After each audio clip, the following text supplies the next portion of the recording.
Sweden's version, they cut away from the scene as soon as she hits her gauntlets together. In Snyder's cut, he wants to show us that she...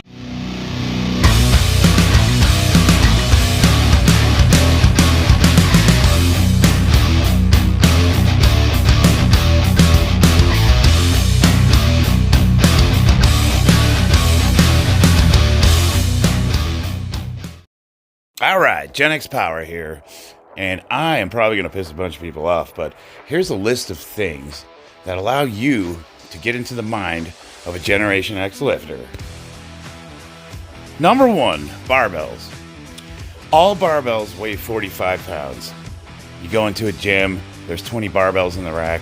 You got Kabuki bars, you got Duffalo bars, you got Texas deadlift bars, you got Ohio power bars, you got CrossFit bars, you got bars, you got camber bars.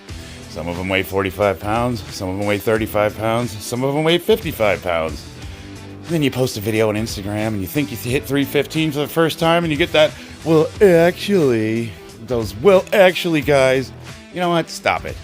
All barbells weigh 45 pounds. We keep it simple. Number 2, belts. And we see these videos. 405 beltless. Nobody cares if you wear a belt or not. It's not like a Herculean feat of strength to take a belt off and do a lift. Do belts help you lift more? Yes. They help you brace your core, and if you know how to do it properly, you can lift significantly more. But am I going to judge a lift whether or not someone has a belt on? You're going to look at like Larry Wheels picking up 800 pounds and be like, oh, he's got a belt. He's also got a suit on. Single ply. I don't know. Whatever. It's 800 pounds. Bar goes up, bar goes down. Celebrate it. Number 3, bench arch. Some guys use a really extreme arch.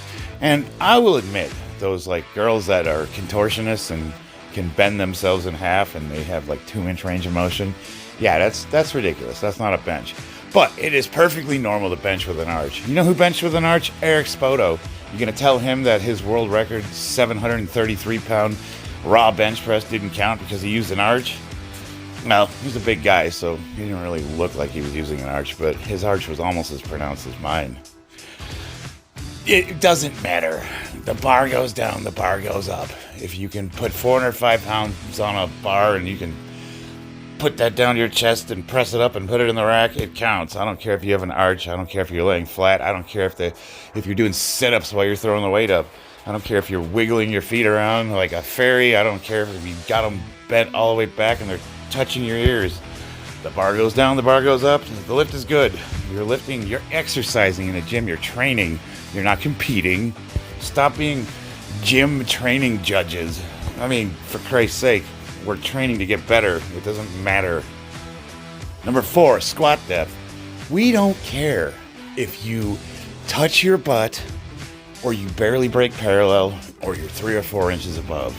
If you got 600 pounds on a bar and you go down most of the way, but you're 2 inches shy of depth, stop it. That's still incredible. Celebrate that guy. That's an awesome. That's a squat. The bar went down, the bar went up. He racked it. He ain't competing. It doesn't count for anything. He's not getting paid. He doesn't have endorsements. Don't be that guy. Don't shit all over his stuff. Tell him, that's pretty awesome. Good for you. And move on. Number 6, body weight. Eric Spoto, again, said, as the weight goes up, the bench goes up. And this is absolutely true.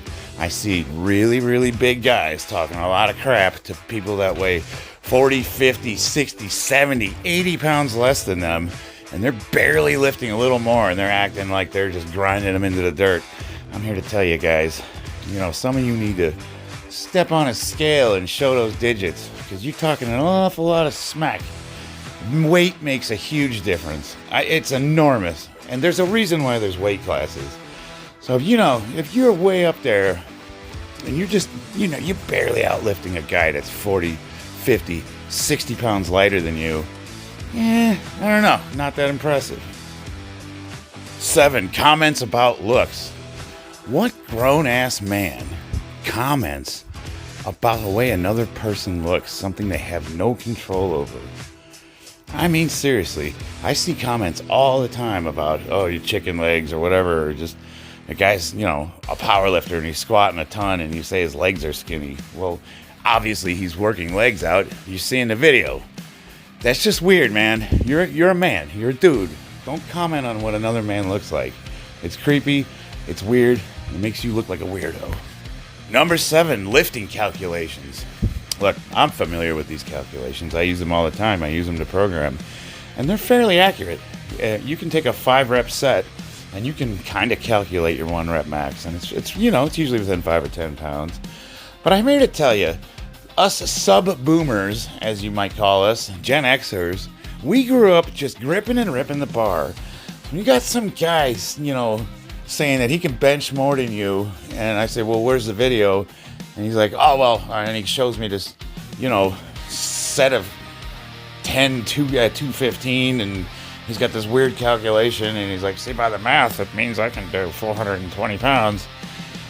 Like, no, nobody, I gotta be honest with you, nobody cares. What they want to see is you put a bunch of weight on a bar, pick it up, and put it down again. 1-rep max. There you go. That's what we want to see.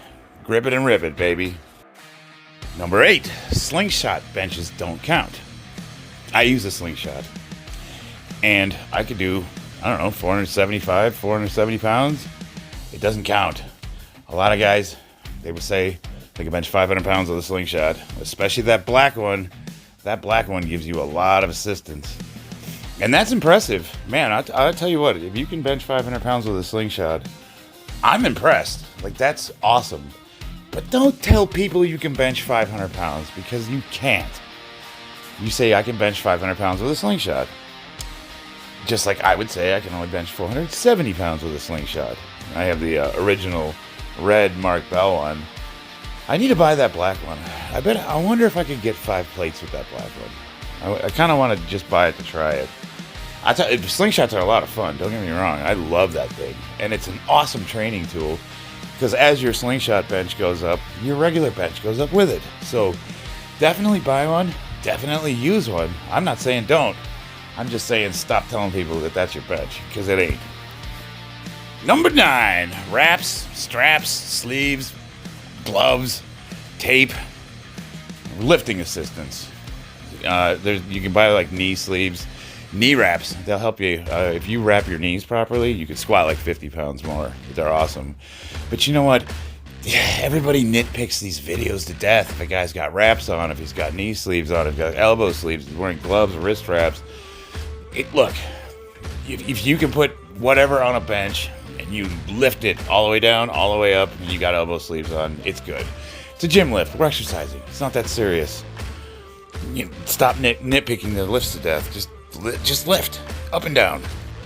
So there you go. That's a peek into the mindset of a Generation X lifter.